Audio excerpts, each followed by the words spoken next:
Et ce soir, vous écoutez Obélien. Hey, salut tout le monde! Wow! C'est comme un début de... Je sais pas, je filais comme un début de téléjournal. Ou, Ici, Obélien. Oh. Ici, Obélien. Wow!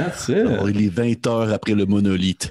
Hey tout le monde, bonjour! J'espère que vous allez bien pour ce nouvel épisode d'Obélien, notre campagne 5e édition pour la chaîne de Coups Critiques. Oh, yeah. Nous en sommes maintenant à l'épisode 12, je me trompe pas.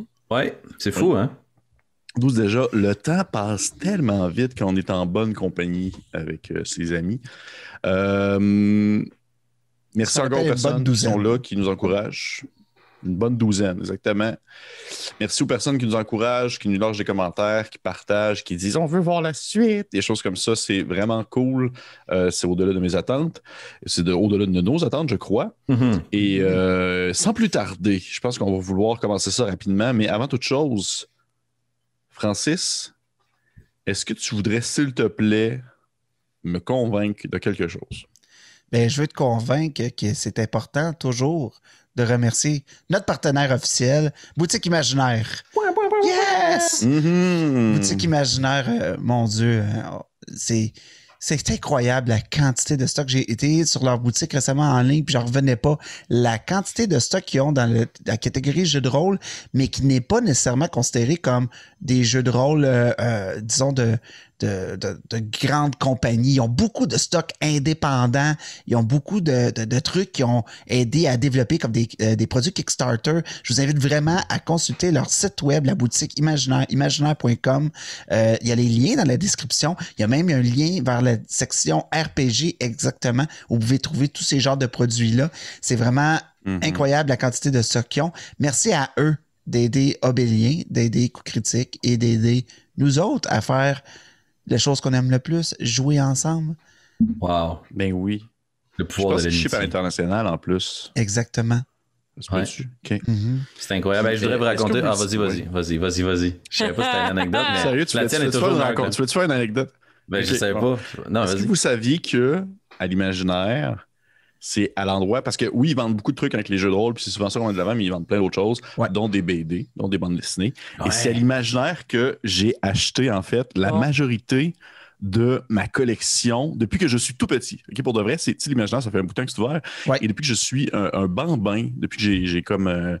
depuis que j'ai appris à lire, depuis que j'ai commencé à lire des bandes dessinées, que j'ai passé à autre chose qu'Astérix, mon père, moi... et mon frère, on collectionne en fait une série de bandes dessinées qu'on achète à chaque fois qu'elle sort. Et depuis le début, en fait, depuis que je suis tout jeune, on achète en fait, je sais pas si vous connaissez ça, Torgal. Ah oh, oui. Bande dessinée française. C'est là que j'ai acheté toutes les Torgal. J'ai acheté ça à l'imaginaire, en fait. Puis dans le fond, c'est vraiment lourd. Aïe aïe. Ils proviennent 90% tous de l'imaginaire. Je vais faire la description pour la version audio. Ouais. Pépé a sorti 60 bandes dessinées dans tout son bureau. Et en ce moment, il est essoufflé. Mais... c'est pour le reste, c'est vraiment lourd. Il doit avoir ça doit coûter cher, cette montagne-là. Bref, c'est quelque chose que je collectionne depuis tout petit et c'est grâce à une boutique comme l'Imaginaire que j'ai pu développer cette passion-là pour ce bel univers et pour aussi une passion vers les bandes dessinées. Est-ce que ça battait ton anecdote? Genre 1000 fois. Là, mon anecdote, c'était un petit commentaire. Tu regardes, ça bat tout. Mais le petit commentaire, c'est que l'autre fois, je magasinais dans une librairie. Puis j'ai regardé un jeu. J'ai demandé s'il y avait une extension. Puis ils m'ont dit, non, on l'a pas. Mais si tu cherches vraiment quelque chose, c'est sûr que l'imaginaire, il l'a. Puis je me suis dit, aïe, ça parle de la réputation quand même de cette boutique-là. Là. Quand tu t'es même recommandé par tes compétiteurs pour être une référence en inventaire, c'est hâte. C'est tout. C'était quoi le jeu? C'était Villainous, traduit en français, les extensions. Exact. Il y en avait juste une. Puis il y en a 3 de paru en français. Fait que je vous invite à jouer ça. C'est vraiment bon. On aime ça jouer des vilains. Ah ouais? Donc, encore une fois, merci Francis d'avoir plugué notre commanditaire adoré qu'on aime beaucoup. Avant de continuer, Félix, what's up, my man? Hey, what's up? Gros mois, hein? Grosse vie qu'on vit, la gang. Un des projets qu'on pousse en ce moment, vraiment nice, qui nous fait triper, c'est Donjon Critique. Ouais! Dans le fond, vous avez la possibilité de nous soumettre un donjon qui tient sur 2 pages. Là, on n'évalue pas la qualité de votre dessin, on évalue votre style, on évalue à quel point c'est un bon donjon qu'on trouve cool, qu'on a envie de jouer avec nos propres joueurs à notre table. Et puis, dans le fond, l'objectif, c'est de pouvoir prendre tous ces donjons-là et de les remettre dans un recueil qui va être disponible gratuitement à toute la communauté de joueurs. Donc, si vous avez envie de nous partager votre créativité, vous pouvez vous rendre au www.donjon.critique.com et avoir accès à tous les règlements. Il y a des prix pour les personnes qui vont se démarquer à travers ce concours-là. C'est juste vraiment nice de voir la réponse de la communauté. Il vous reste 1 semaine pour pouvoir soumettre vos donjons le 31 mai à 23h59 heure du Québec, précisément celle de Saint-Jérôme. On salue les gens de Saint-Jérôme. Celle de Jérôme. Et pour ceux qui merci Félix pour ce shout-out. Pour ceux qui sont pas sûrs de savoir comment ça fonctionne, puis tout ça, on a un exemple de donjon à l'intérieur du site internet de Donjon Critique qui est dans le fond la planque du pirate Bolduc que j'ai runné aujourd'hui même dans un entonnoir dans le fond de DCC Dungeon Crawl classique. Mon joueur avait 4 personnages de niveau 0 puis il fallait qu'il passe au travers dans le fond de la planque du pirate Bolduc. Vous ne le saviez pas et c'est enregistré en audio. Vous allez savoir quand est-ce que ça va sortir pour quelque chose d'autre. Ouais. C'était super le fun. Tous ces personnages sont morts. Oups! Ouais. Fait que bref, encore une fois, merci Félix. Donjon Critique, gros coup de cœur parce que c'est moi qui le. C'est le bébé de Pépé, il faut le dire. Là. C'est mon gros bébé. Je suis vraiment content d'où est-ce que ça va. Puis la réception en date est super cool. Ça va être de la job à corriger tout ça. Et avant de toute chose, parce que là, on a vraiment hâte de jouer. Annabelle, je t'en supplie, veux-tu me parler de ce que vous, les jeunes, vous appelez Twitch? Yo, man! Yo. J'aime ça, être en ligne. Ok, excusez, non, je partirai pas là-dessus, je suis déjà tannée. Oui, on a une chaîne Twitch avec Coup Critique. Savais-tu ça? Je comprends pas encore c'est quoi. D'accord. Eh bien, sur cette chaîne, on fait des rediffusions live de nos vidéos. En fait, on fait des one-shots les jeudis et tous les mercredis à 19h, heure du Québec. On fait l'épisode de la semaine d'Obélien. Et ce qui est super le fun avec Twitch, c'est que tu peux être dans le chat et discuter avec d'autres fans de nos vidéos et d'autres fans de la série Obélien en même temps que tu écoutes la vidéo. Donc, en temps réel, c'est pas comme un commentaire sur une vidéo YouTube. Tu peux discuter de ce qui vient immédiatement de se passer avec quelqu'un d'autre. C'est génial. Et le 3/4 du temps, lors de la diffusion officielle de l'épisode d'Obélien, personnellement, je suis dans le chat. Je sais que j'ai d'autres personnes aussi autour de la table qui sont dans le chat à discuter avec vous de nos moments cocasses en dessous ou de devant la caméra, peu importe. Ouais, fait que c'est super le fun. Puis on est aussi nouvellement affiliés. Donc, si vous vous abonnez à la chaîne Coup Critique pour un beau 6 et quelque chose par mois, je ne sais plus le chiffre exact, vous avez droit à de merveilleux émotes de nos faces qui paniquent bien raide. À date, c'est ça qu'il y a. À date, c'est ça qu'il y a, ouais. Ça vaut la peine. Ça vaut la peine. Ben oui. Ça nous permet surtout de nous soutenir dans notre projet, effectivement. Ben oui. Très apprécié. Merci pour une nouvelle plateforme pour nous découvrir. Les emotes, les emotes, ça fait. Merci beaucoup, Annabelle. C'est très apprécié d'expliquer à un vieux dinosaure comme moi qu'est-ce que ce site Internet. Avant de commencer, on va écouter bien sûr notre fabuleuse intro et ensuite on y va avec le récap du dernier épisode. On se retrouve.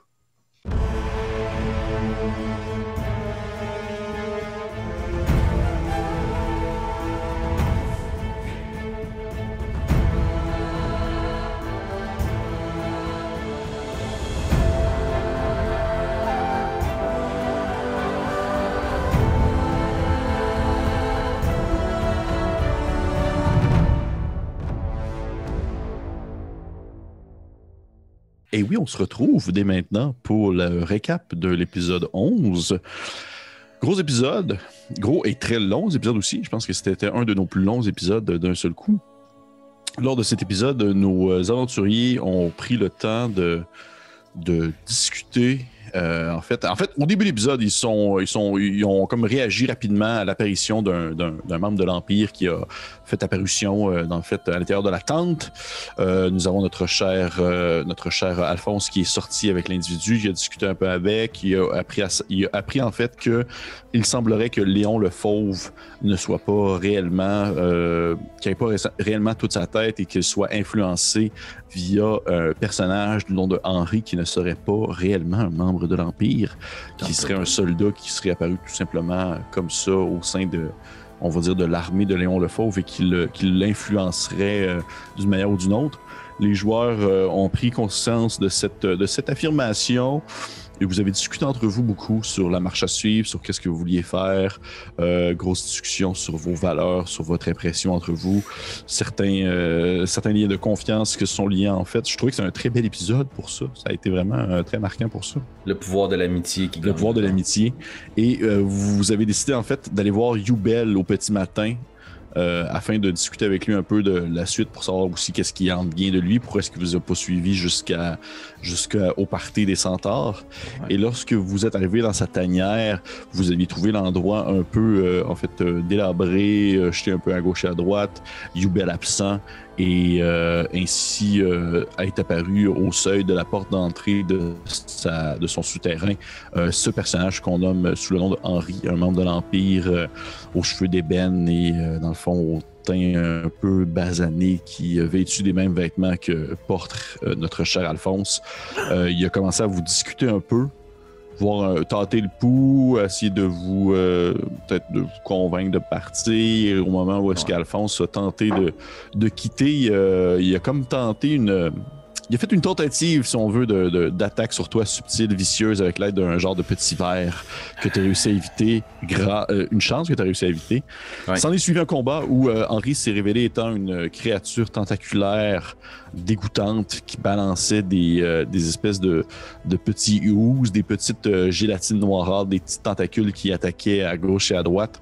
Ça a été un combat très ardu que je crois qu'à un certain moment donné, selon mon point de vue de DM, dans mon cœur, vous avez perdu ce combat. Je pense que c'était un combat que vous avez mangé votre claque et Youbel est arrivé finalement, échange de flèches, cône de froid, tout le monde tombe à terre, Osnan défonce des murs, plutôt défonce le méchant. Et le méchant finit par se téléporter en utilisant un des sorts parce que c'était bien sûr un lanceur de sorts. Et la game s'est arrêtée là-dessus au moment où vous étiez en silence au beau milieu du territoire, en fait, de la tanière de Youbel. Au moment où on reprend la partie, nous ne sommes pas dans cette jungle, nous ne sommes pas plutôt dans ce désert, ni dans cette faille qui vous entoure. Nous sommes plutôt dans la jungle. Vous pouvez un peu vous deviner de quel flashback, de quel personnage il s'agit. Youbel. Probablement. Oui, Youbel, exactement. Nous sommes dans cette jungle épaisse au sud, qui est entrecoupée par des étangs d'eau stagnants, verdâtres, d'où s'élèvent des voluptés de petits nuages de fumée toxiques. Il y a des insectes qui survolent à gauche et à droite, des insectes qui dépassent la taille de ce qu'on est habitué. Tout est un peu plus grand, tout est un peu plus impressionnant à l'intérieur, à l'intérieur de la jungle du sud. Et on peut apercevoir une rangée d'arbres debout, immobiles, qui sont balayés un peu par un petit courant marin, alors que des petits ruisseaux passent entre leurs racines. Et soudainement, ce qu'on peut croire être des arbres, ce qui se situerait derrière cette première rangée, se révèle étant plutôt des Ukas. Vous voyez ces grandes tortues guerrières se mouvoir au travers de cet enfer vert, comme on peut l'appeler, se déplacer subtilement entre les parois des roches et tout ça, et de temps en temps passer des formations rocheuses qui semblent représenter des ruines d'une autre époque, comme s'il y avait eu déjà des constructions dans ces environs-là. Tu es là, Stan. Tu es là. Tu es avec d'autres membres de ton clan, des jeunes. Vous avez peut-être un peu avant la début vingtaine, peut-être 21 au maximum.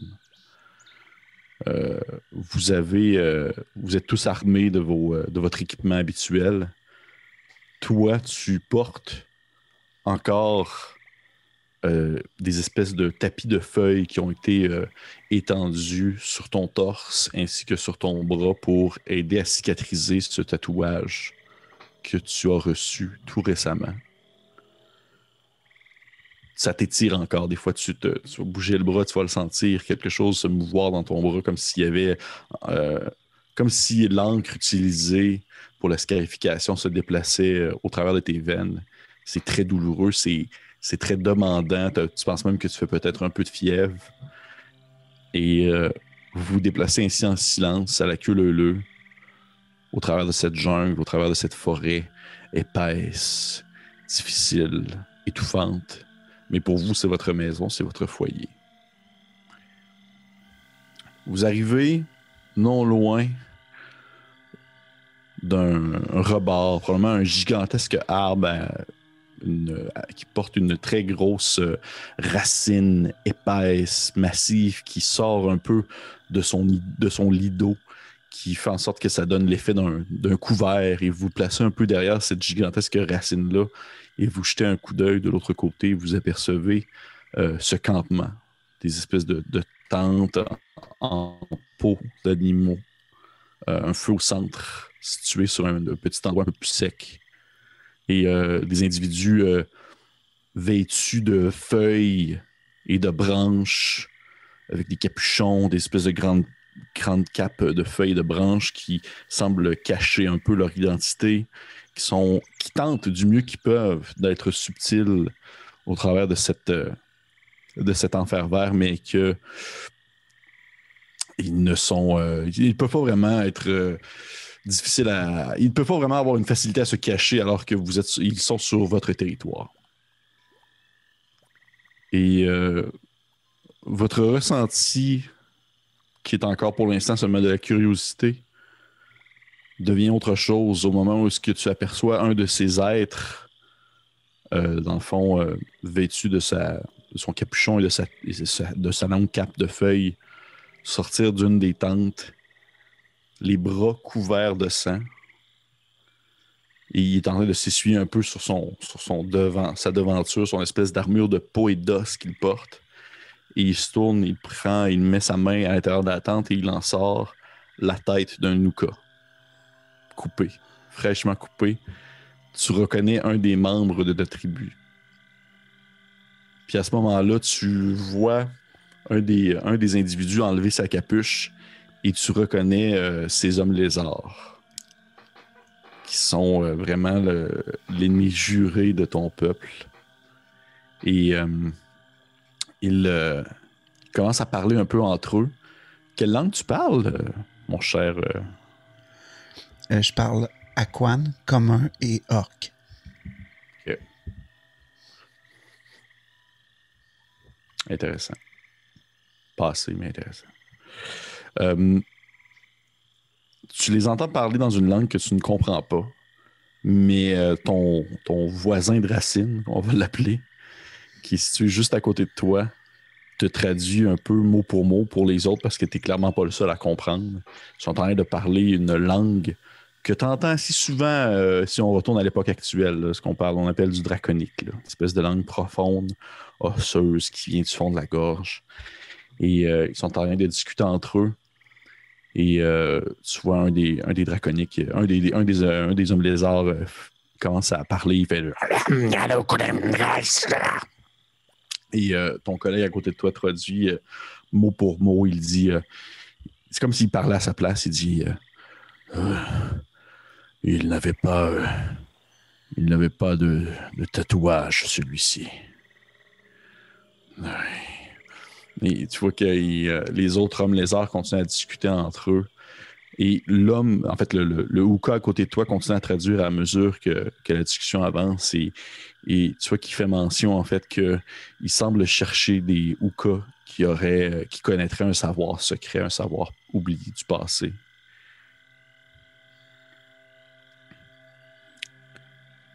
C'est quoi ton ressenti à ce moment-là? J'ai probablement beaucoup. Mon premier réflexe, c'est beaucoup de rage, beaucoup de colère en reconnaissant l'individu qui semble avoir été massacré par les hommes lézards. Probablement que j'étais prête à sauter tout de suite sur eux, mais quand j'ai commencé à entendre mon collègue là, qui m'explique, je semble deviner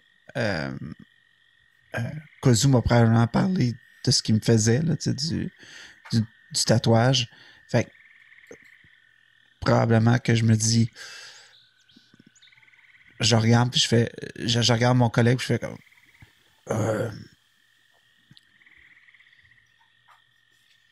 allons-nous évaluer leurs forces? Sommes-nous capables de les prendre? T'as un autre de tes hommes lézards à côté de toi, un autre de tes collègues qui, lui, a une espèce de peinture de couleur. Ça ressemble à être probablement un mélange soit de fleurs qui a été mis en compote avec certains légumes et certains fruits, puis c'est comme fait des peintures de guerre dans le visage, des traces des lignes, puis tu vois que lui, il est comme en train de rager, là. Il est dans son coin, puis les yeux, tu vois ses yeux injectés de sang, puis tu reconnais cette espèce de rage interne qui vous anime, puis il te dit... ce ne sont que des éclaireurs, nous pouvons nous en occuper maintenant. Allons-y. Oh, shit. Ok, parfait. Fait que pour la bien de la narrative, on peut comme mettre une map de combat et faire jouer Osnan tout seul et donner des rôles d'homme lézard à Annabelle et à Félix. Je vais te demander de me faire... je vais te demander de me faire 3 jets consécutifs. Parfait. Ça va être... je vais te laisser... ça va être en fait 3 jets de combat. OK. Puis je veux que tu me donnes le résultat, s'il te plaît. OK. Probablement que... On est dit au cas, là, fait que, tu sais, on va pas faire puis sauter dans le tas, là, tu sais, on va essayer d'y arriver stealthy, tu sais, puis marcher comme à 4 pattes, un peu comme des tortues lentement à travers les lianes, puis essayer de chacun comme en identifier un qu'on va s'attaquer à. Probablement que je saute sur celui qui est sorti de la tente, parce que je sens que c'est exactement, vu que c'est probablement quelqu'un comme moi qui cherche, ça doit être moi qui dois comme venger nice. la personne qui est le Hooka qui est mort. Mm-hmm. Fait que je vais comme m'approcher tranquillement, puis je vais sauter dessus. J'utiliserais genre acrobatique pour essayer de l'étamper au sol, genre de le sauter, de le surprendre, puis de le faire tomber au sol. Parfait. Très nice. Parfait. Tortue subtile. 6. Premier jeu de l'attaque, 6? Ouais. Parfait. Ben, j'ai roulé acrobatique. Oui, parfait. Fait que, ouais, 6. Tu vas faire tes autres. OK. Fait que... C'est ça, je vais te laisser la narration après là, de ce qui s'est passé. Fais-moi l'ensemble des jets, puis je vais te dire après. Je vais te faire un athlétique après. OK. Natural 20. Yes. Avec 26. Puis j'aimerais ça faire encore athlétique. Là, j'y vais puis je bûche. Là, ça fait que pour un 13. OK. Tu vois que probablement ce qui s'est passé, c'est que vous étiez excessivement enragés, vous tous, face à la situation. Et vous, même si vous avez comme, on va dire, modus operandi d'aller très subtilement, probablement que vous étiez un peu pressé de ramasser ces créatures-là. Et vous avez tenté de les surprendre, mais ils semblaient être prêts à une attaque quelconque. Ils sont quand même sur votre territoire. Ils ne seraient pas venus ici sans savoir un peu votre comportement. Et s'en est suivi un combat acharné où des hommes lézards se battaient contre des tortues. Ça a été très violent. Probablement que tu en as décapité un rapidement. Probablement que vous vous êtes ramassé des fois en train de rouler dans l'eau, à essayer de vous étouffer dans de la boue, à vous donner des coups. Vous avez des attaques qui ont été assénées à gauche et à droite. Tu as senti une dague d'os te rentrer dans l'épaule. Tu as réussi à en prendre un, puis tu as comme genre cassé la face. Tu as genre enfoncé ta main dans sa face, puis ça y a comme rentré. Il est tombé sur le sol, des choses comme ça. Ça a été vraiment... Ça a été comme un 2 minutes d'une rage pure où vous vous êtes attaqué à ces créatures-là et vous avez tenté tant bien que mal de les annihiler. Et alors que le combat commençait à prendre la fin et que vous aviez l'avantage, je vais juste lancer mon côté. Définitivement, vous aviez l'avantage et que tout semblait se dérouler sous votre plan. Peut-être que c'est le fait que tu as été un peu plus en réflexion que les autres. Tu es quand même un individu assez stoïque là, qui, sans nécessairement être impulsif, tu es du genre aussi à réfléchir à tes actions et à ce qui se passe. Tu t'es aperçu au courant du combat qu'il n'y avait pas seulement des guerriers, dans le fond, ces hommes lézards-là. Il y avait aussi comme ce qui semblait être des serviteurs, peut-être aussi des gens qui traînaient, plus des hommes de soutien, de maintien, d'entretien de leur territoire, de leur terrain. Tout. Et alors que le combat se termine et que vous êtes en train de, comme, on va dire, donner des coups de grâce à certaines de ces créatures-là, et vous rentrez à l'intérieur des tentes et vous continuez à attaquer les autres créatures qui peuvent se lever de subitement sans vraiment savoir qu'est-ce qui se passait, tout ça. Tu ouvres une tente et t'aperçois devant toi un homme lézard qui doit avoir peut-être l'équivalent pour un humain de 12-13 ans. Puis il a un couteau d'os dans ses mains, puis tu vois qu'il a un regard terrifié, il sait pas trop qu'est-ce qui se passe. Ça semble vraiment être comme un moment pour lui où est-ce qu'il s'est fait emmener là comme pour se prouver, parce qu'il était probablement à un moment charnière de son existence pour savoir est-ce qu'il allait devenir un homme. Et il est là en train de shaker, sa petite main tremble tenant son couteau d'os devant lui. Je t'enrage. OK. C'est probablement pas la première fois qu'on se fait attaquer par eux. Puis c'est ça. Je vais l'attaquer. Parfait. Ouais. Parfait. Veux-tu te fasses un jet d'attaque Non, là-dessus? en fait, je vais te demander de me faire un jet. Je vais te demander de me faire un jet de nature, s'il te plaît. OK. Oh, 20. 18 plus 2. Au moment où tu te relèves debout et tes mains sont trempées de son sang, puis que son corps sur le sol inerte, tu le sais que ça fait partie de leur... À quel point est-ce que ces créatures-là, à quel point que ces bêtes-là contre qui vous vous battez sont perverses, tu le sais que ça fait partie de leur tactique d'emmener en combat des individus frêles et pauvres et jeunes pour faire hésiter leur ennemi. Fait qu'au final, tu te dis peut-être que c'est de leur faute si lui est mort.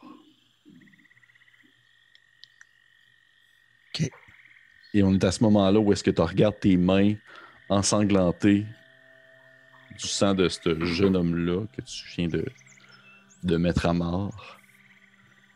Et on a cette transition-là où on se rend compte que ce sang-là sur tes mains, c'est pas le sien, mais c'est celui de tes amis qui présentement sont en train de reprendre des forces tranquillement dans le sous-sol de chez Yubel. Vous êtes dans le souterrain de Yubel. Il y a encore un peu de, on va dire, de fines particules de glace qui volent dans le ciel tranquillement. Encore, le sable sur le sol est encore humide. Tout est cassé. Les tables ont été renversées. Yubel vous a nourri. En fait, je crois que c'est surtout Annabelle et excusez-moi, Nairou et Alphonse qui vous a nourri d'une petite baie magique qui a sorti de ses poches. Et il vous regarde, l'air avec son air très intense, toujours son regard qui fixe. Et il se tourne vers toi, Osnan, et il te dit Osnan, le combat est terminé, arrêtez. Vous pouvez baisser votre arme. Osnan est tellement fâché, là. sais, il va frapper comme dans une paroi du mur, tu sais, pour se calmer, là. Puis comme, puis il y a probablement comme, ça fait shaker le mur, puis c'est comme des murs décrépits, là, fait que c'est comme, ça tombe partout, ça fait comme un nuage de poussière, puis il fait « Est-ce qu'ils sont vivants? » Il est encore en rage, puis... OK. Fait qu'il dit, il fait « Oui, ils sont en sécurité, ils vont survivre. » Puis il va comme s'écrouler comme à terre, puis tranquillement, je pense que c'était ses pattes qu'il avait la dernière fois, là, fait que ça va comme revenir un peu normal, tu sais, dans son aspect physique. Puis il souffle, puis il est amoché aussi un peu, là. Fait que, c'est ça. Yubel se tourne vers vous, les deux autres, et vous dit Nairou, Alphonse, est-ce que tout va bien? Est-ce que vous êtes là? Puis probablement qu'il va comme claquer des doigts devant Nairou, mais il va taper d'en face un peu Alphonse.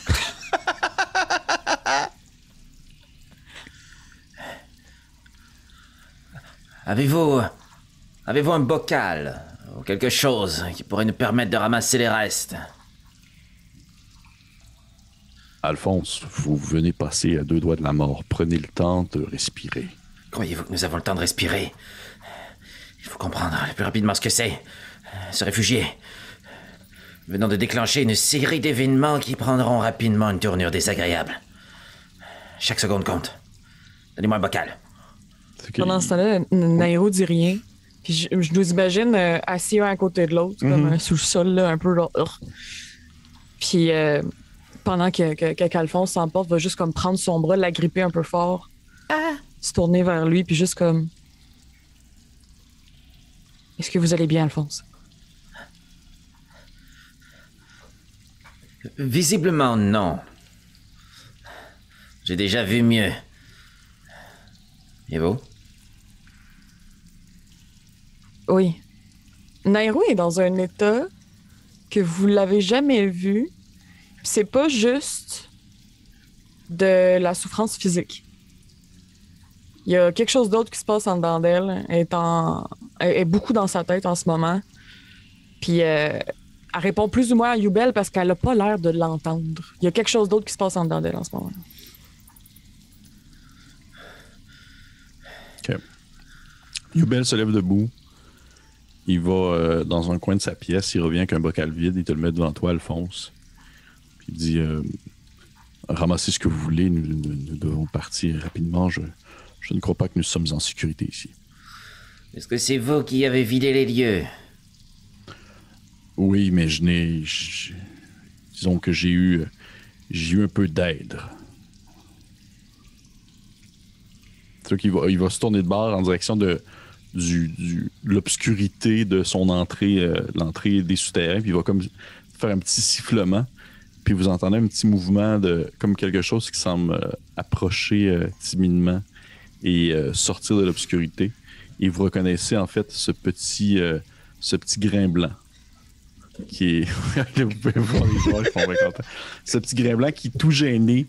Dans le fond, le petit tricrine que vous avez rencontré il y a 2 jours. Je suis tout le temps comme il y a 2 mois. Non, ça fait il y a 2 jours. Ce petit tricrine qui s'avance timidement, puis il fait... en fait, il va vous parler dans vos têtes. Je vous rappelle qu'il vous parle par télépathie. Ses antennes font une espèce de petit mouvement à gauche, à droite, puis il fait... oui, je crois que il y a beaucoup de mouvements dans le souterrain et j'ai comme senti que quelque chose approchait de chez M. Yubel et je me suis dit que je devais aller l'avertir puisqu'il semblait être votre ami aussi. Oh.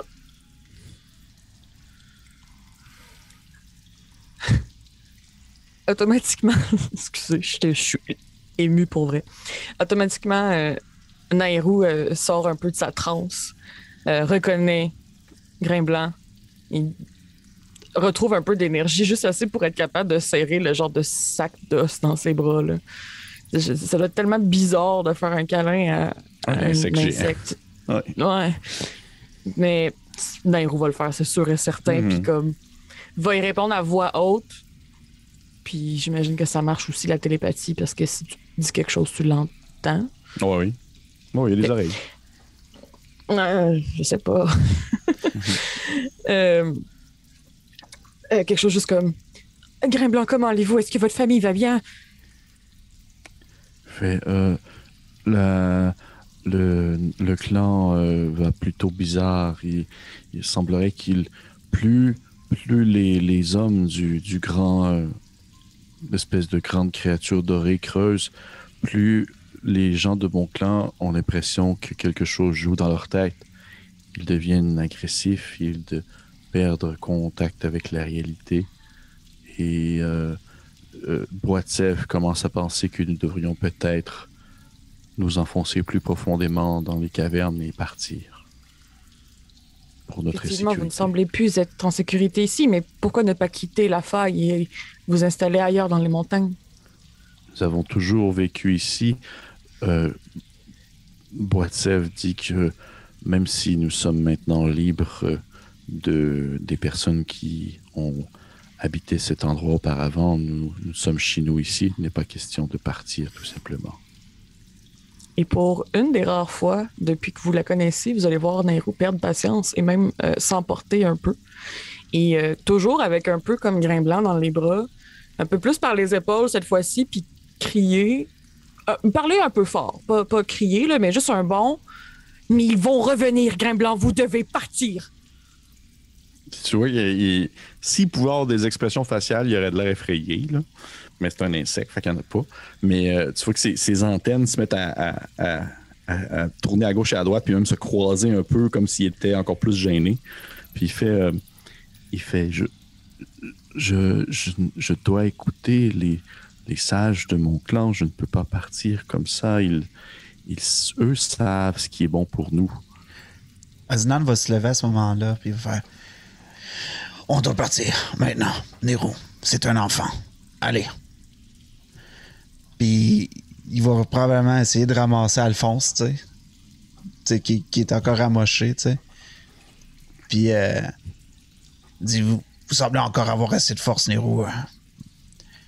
Allez, suivez. Avez-vous besoin d'aide? Non, mais...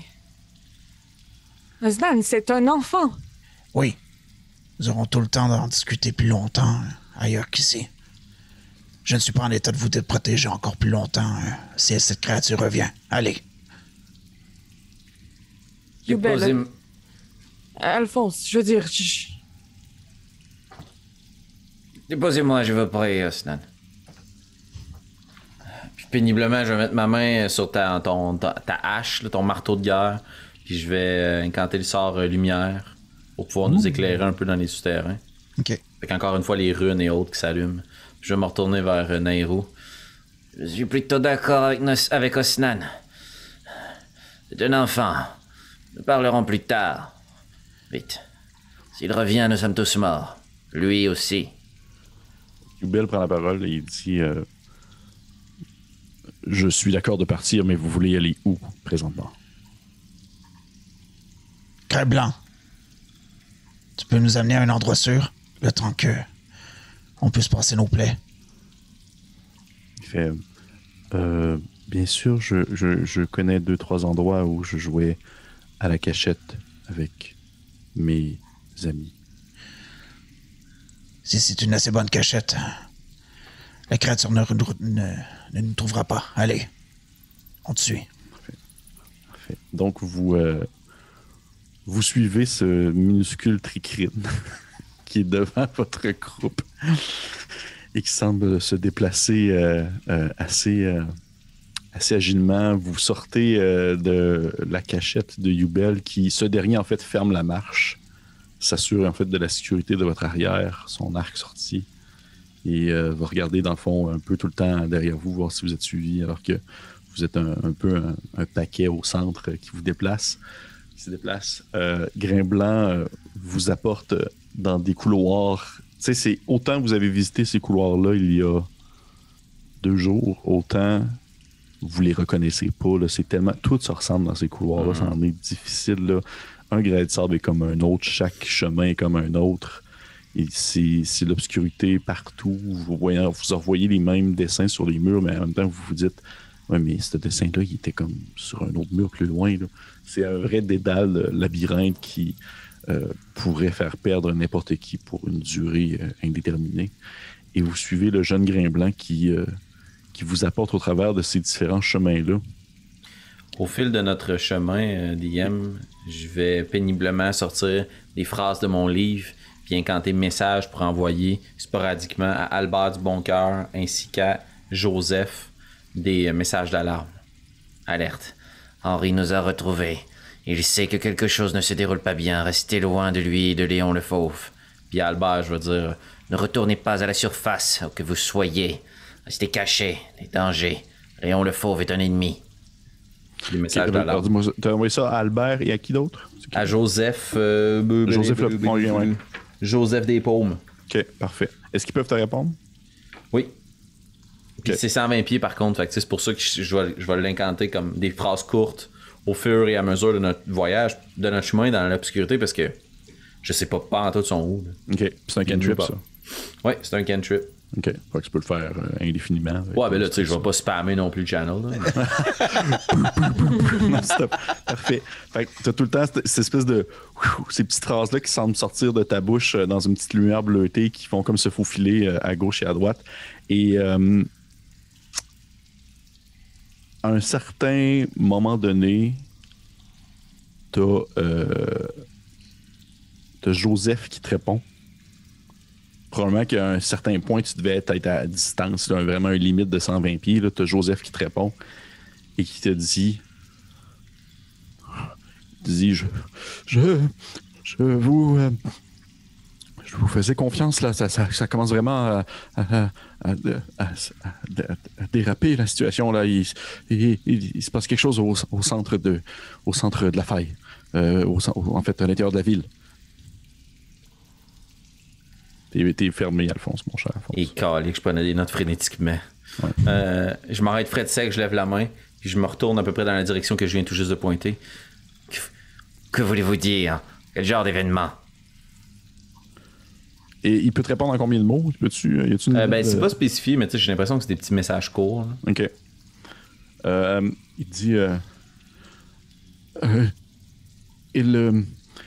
il y a une rencontre. Ce que la personne que vous appelez Ramalsoul a comme fait une espèce d'appel et il s'apprête à parler à la population.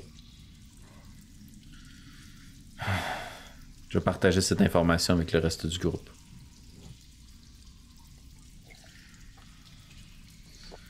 Restons-nous cachés ici, reprendre des forces. Est-ce que nous préférons apprendre de quelqu'un d'autre ce qu'il a dit? C'est peut-être plus sécuritaire.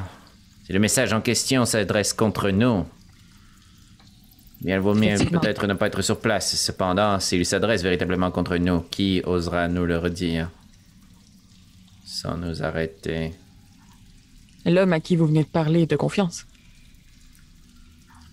Comme toute bonne personne de l'Empire. Mais il est aussi faible. Je crois... Je ne crois pas qu'il est sécuritaire de monter à la surface immédiatement. Tout ce qui s'annonce en ce moment n'est pas une bonne nouvelle. Très bien. Alors, qu'à cela ne tienne. Sachez cependant que si nous faisons un pas de plus dans les profondeurs, nous acceptons être des renégats. Mais que me demandez-vous, Alphonse? Retournez à la surface. C'est ce que vous voulez. Je vous pose la question, Nairo. Moi, je vous pose la question aussi. Je veux dire, je ne suis pas... Nairo a plus de patience. Elle a comme quelque chose qui est en train d'exploser, là. Je ne sais pas ce que vous attendez de moi. Je ne suis pas votre ennemi, Nairo. Si nous perdons notre calme maintenant, nous sommes voués à l'échec. Ressaisissez-vous. Il y a une raison pour laquelle vous avez été choisi dans cette équipe. Vous êtes une personne d'exception. Les gens d'exception ne perdent pas patience. Azan va se revirer vers Youbel, il fait comme... Vous qui êtes habitué de vous cacher depuis une bonne durée de temps ici, y a-t-il un moyen d'observer la place publique et tout en restant caché d'une certaine manière? Donc, il a l'air de chercher, il lève la tête un peu vers les... Et oui, il y aurait toujours... Il y a une espèce de tuyau qu'on peut monter. Un tuyau quand même assez coincé, par exemple, et qui permettrait d'avoir une vue sur le centre de la ville avec via, si on veut, les trous d'une ancienne fontaine. C'est un ancien tuyau de conduit d'eau. Grimblanc, ça dit quelque chose? Grimblanc, il hoche la tête en faisant bouger ses antennes, puis il dit oui, il y en a plusieurs dans les souterrains, mais ils sont très fragiles. Ils ont été faits, disons, pour transporter de l'eau dans les différentes fontaines, mais ils sont inutilisés depuis tellement d'années et mal entretenus. Et je ne pense pas que vous, par exemple, Ostan, vous puissiez rentrer à l'intérieur d'un de ces tuyaux. Non, mais nous n'avons... Il faut seulement que l'un d'entre nous entende ce qui se dit à la surface. Eh bien, il est toujours possible je peux vous amener un de ces tuyaux verticales qui montent en ligne droite jusqu'à une de ces fontaines. Ça va pour tout le monde? Oui. On reste en dessous, mais on écoute. Très bien. Mène le pas, Grimblanc. Tout de suite, patron. OK. Il va commencer à marcher. Il marche de ses petits pas de tricrine. Oui. Alors que le groupe commence à faire quelques pas, Nairo avance pas. Puis elle fixe le sol. Puis elle fait juste un peu sec dire attendez. Revenez ici.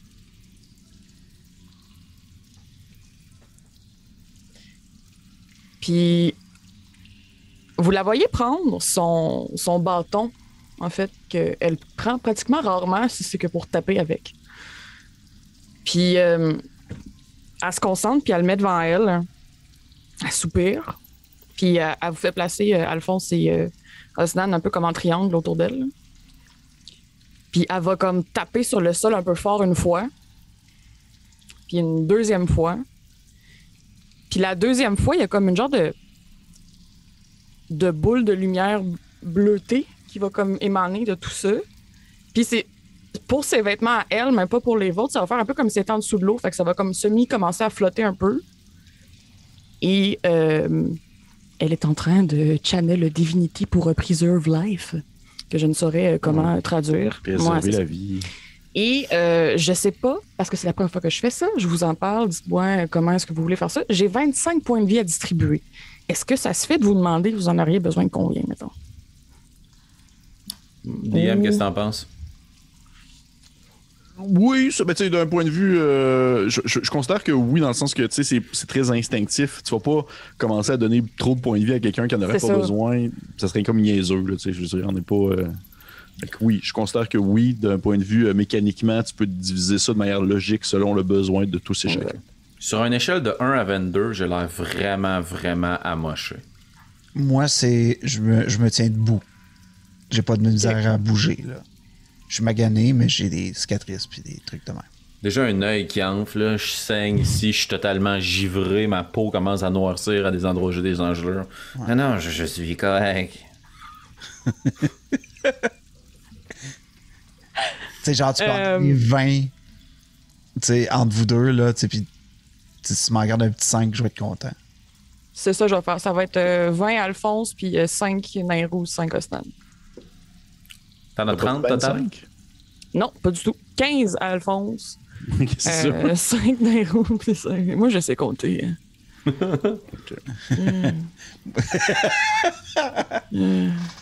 Bon, ça c'est fait. J'ai su un peu le sang séché, puis tu sais, je commence à mieux revoir de mon œil, puis je me sens réchauffé un peu. Vous voyez ces espèces de petites lunes, on va dire, qui sont comme en pleine, qui se mettent à à passer sur votre corps et à fermer vos plaies à la manière de... Comme si c'était un peu des... Je ne veux pas utiliser des termes technologiques, là, mais vraiment, ce serait comme si vous passeriez avoir des points de suture, des choses comme ça, et que ça refermait en quelque sorte, tout en laissant une certaine forme de cicatrice derrière. Mm-hmm. Nairo a rien dit pendant ce temps-là. Puis Merci. Autant qu'elle s'est guérie, qu'elle a l'air d'avoir un peu mal quand même à quelque part d'autre. Puis on est prêt à partir. Continuez à avancer, grain blanc devant, qui marche avec un certain rythme, et à un moment donné, vous le voyez qui atteint le coin d'un corridor, un embranchement entre deux couloirs, toujours qui s'enchaînent et qui s'alternent et qui se ressemblent à un et l'autre. Et il lève la tête. Et vous voyez cette espèce de grand trou cylindrique. Tu sais, vraiment, c'est un rond parfait. Il y en a un au plafond, puis il va tasser un peu comme du sable à ses pieds, puis il y en a un autre à ses pieds, mais qui est rempli de sable. Tu sais, qui est bourré de sable, mais celui au plafond est vide. Et ça fait une ligne droite, et si vous regardez dans le trou, vous apercevez une faible lueur en haut qui mentionne que c'est une ligne directe jusqu'au plafond. En fait, jusqu'à la sortie. Ça nous donne-tu l'impression que c'est genre 20 étages? Non, mais tu sais, c'est quand même une bonne trotte. Mais en regardant le tuyau, tu vois que c'est pas de la pierre lisse, là, c'est pas comme c'était un rebord de métal lisse. Là, il y a de la paroi, puis ça serait possible de s'accrocher. Mais définitivement, Osnan, t'es trop costaud pour entrer là-dedans. Oh, ouais. Si je me rends jusqu'à proximité de la bouche, à la surface, je pourrais utiliser ma magie afin de pouvoir communiquer avec vous, transmettre ce que j'entends. Cela nécessitera pour moi d'effectuer une prouesse athlétique. Je vous laisse deviner qu'il ne s'agit pas là de ma force. Je peux toujours faire la courte échelle. C'est un bon début. Tu vois Grain Blanc s'approcher de toi. Puis il va te regarder, puis il va comme toucher ton bras flasque qui est petit.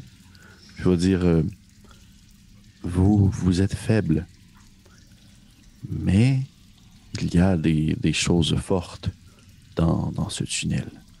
Tu vois qu'il va se retourner vers toi, Nairou, puis il va te demander de sortir. Il fait sortez l'outil que je vous ai donné. Et je sors le Shatka. Oui. C'est ça. Tu vois qu'il s'approche de toi, puis il va comme te demander de te pencher pour que tu sois comme un peu au même niveau que lui. Puis il va te regarder avec ses gros yeux d'insecte, puis il va prendre le Shatka dans tes mains, puis il va faire normalement, je n'aurais pas le droit de vous montrer cela, mais je crois que la situation le requiert. Et tu vois qu'il pogne le Shatka, puis il se le presse comme au niveau, pas loin de ses mandibules de bouche, puis vous entendez une espèce de petit... C'est comme si ça pouvait justement faire comme un peu une forme de flûte en quelque sorte, c'est comme s'il était troué. Puis il va continuer à refaire, il va le faire une deuxième fois.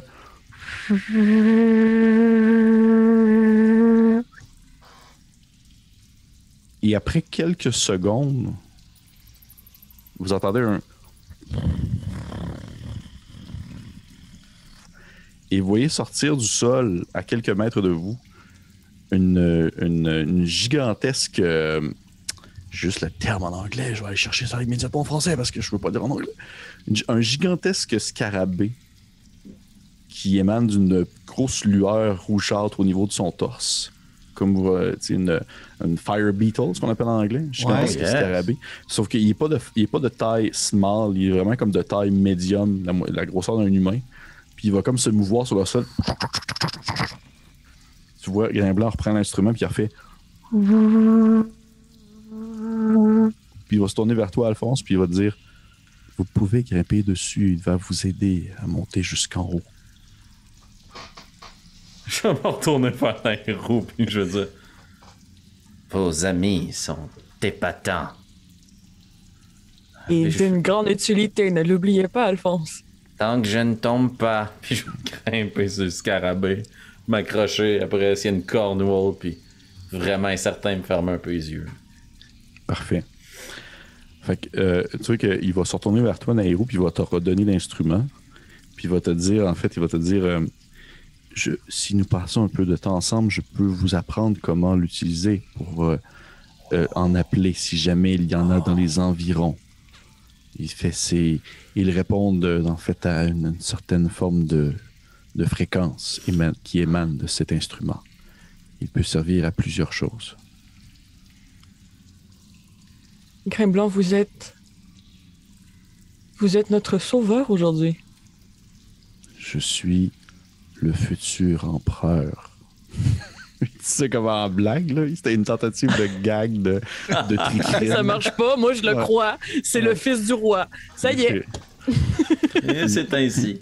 Je regarde Grain Blanc puis je fais, ça mange quoi ces scarabées? D'autres scarabées plus petits. Ah! Et Alphonse, rien à probablement craindre, aussi... Oh! Et pourtant,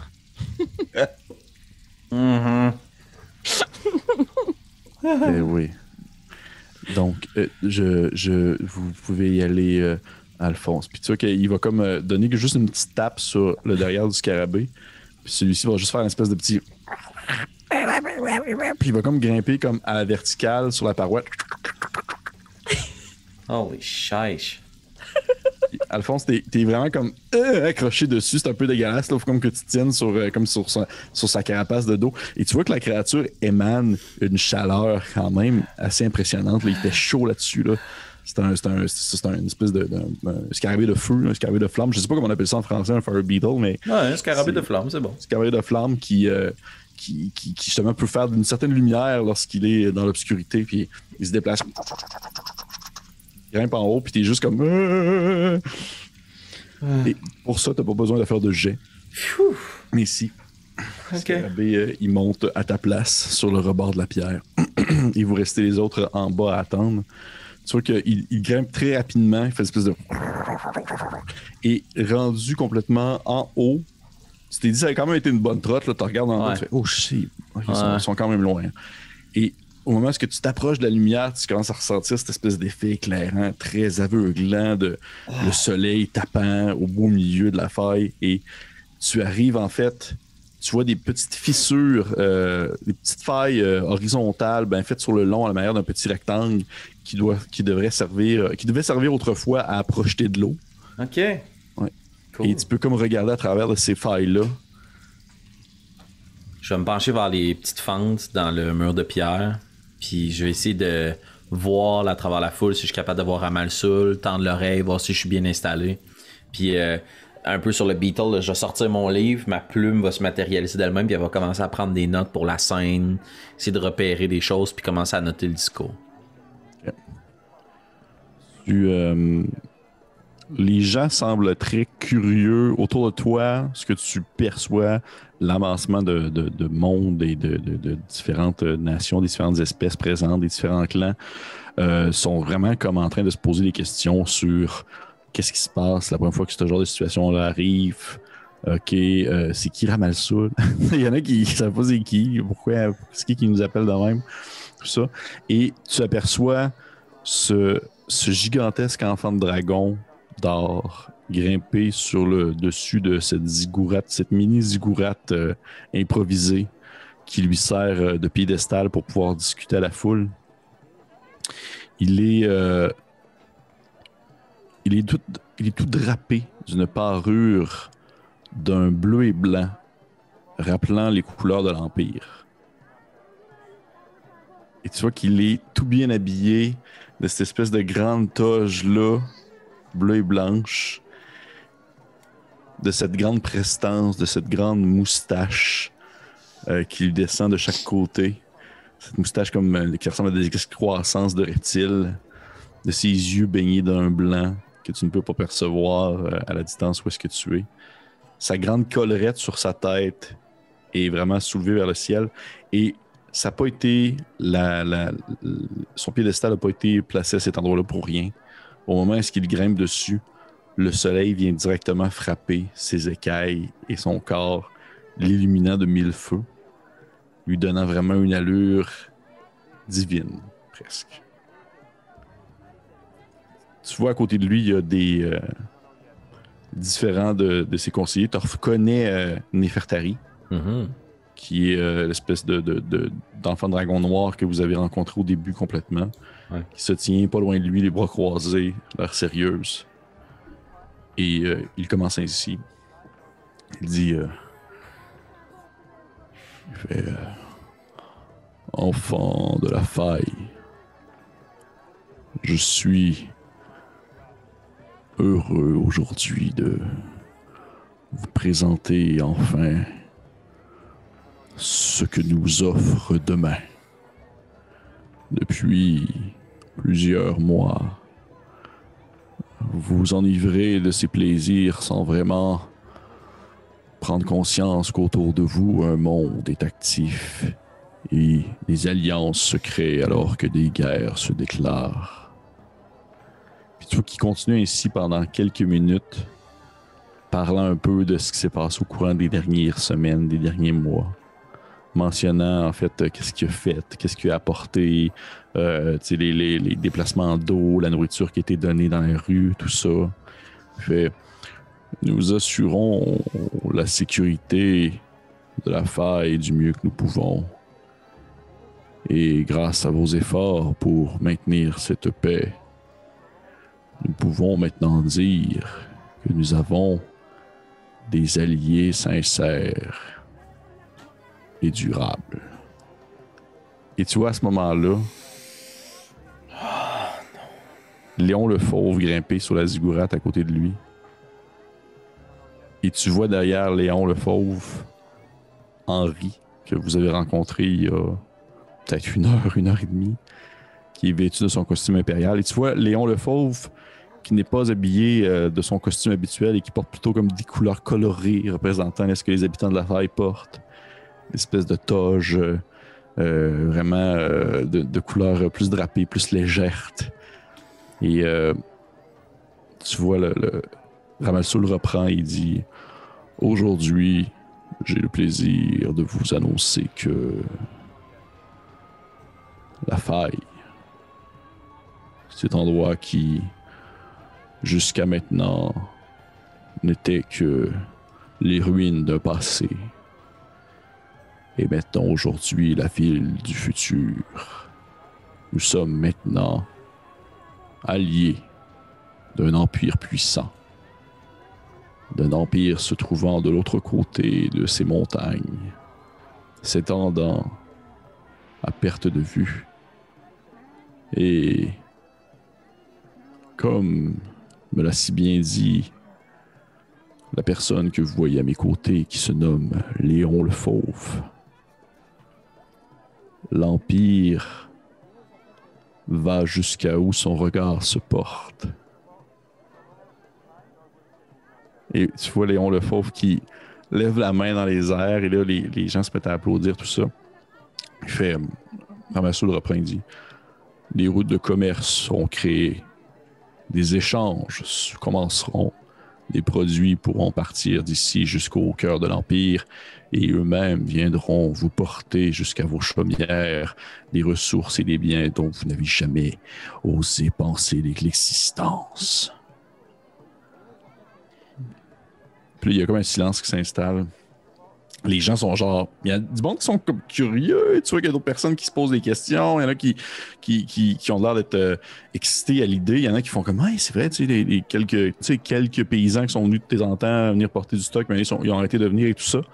Et Ramalsoul, tu vois à ce moment-là, sa collerette sur sa tête se baisse vers l'arrière, s'aplatissant un peu sur le dessus de sa tête. Il dit mais au travers du grain, il y a parfois des insectes. Et ainsi, mon collègue m'a fait mention de membres impériaux présents dans cette ville qui n'a pas lieu d'être. Des gens qui sont là pour créer le chaos et tenter de créer une discorde au sein de ses habitants. Ces personnes que vous avez peut-être aperçues sont venues me voir jusqu'à mes quartiers pour me convaincre du bien fondé de cet empire.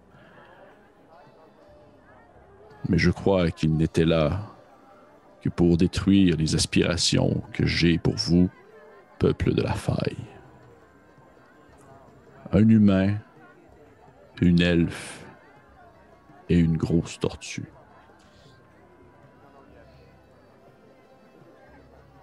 Si jamais vous apercevez ce regroupement, faites-en mention immédiatement à la petite division d'enfants de dragons que vous pourriez croiser sur votre chemin et pointez l'endroit où vous avez aperçu ces gens. Ils ne sont pas nos alliés. Et ceux qui ne sont pas les alliés de Ramal-Sul. Puis vous voyez vraiment qu'il y a comme... En fait, toi, Alphonse, tu vois qu'il y a vraiment comme un espèce de début de flamme qui dégouline du bord de sa bouche. Comme s'il y avait comme quasiment du magma qui lui coulait des lèvres, là. Ne sont pas les alliés de personne.